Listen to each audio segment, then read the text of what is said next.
সবচেয়ে মজার ব্যাপার হচ্ছে ছবিতে অর্ধ ডজন ভিলেন আছে। অবশেষে প্রেক্ষাগৃহে আলোর মুখ দেখতে যাচ্ছে ঢাকায় সিনেমার এক সময়ের তুমুল জনপ্রিয় চিত্রনায়ক প্রয়াত মান্না অভিনীত শেষ সিনেমা লীলামন্থন। লীলামন্থন শিরোনামে সিনেমাটির কাজ শুরু হলেও এটি মুক্তি পাবে জীবন যন্ত্রণা নামে।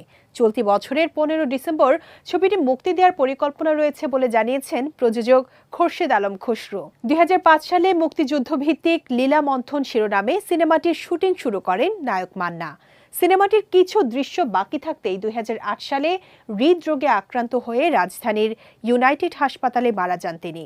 সিনেমাটির শেষ দৃশ্য করে যেতে না পারায় পরবর্তী সময়ে মান্নার ডামি ব্যবহার করে গ্রেনেড হামলায় তার শহীদ হওয়ার দৃশ্য যুক্ত করা হয়েছে।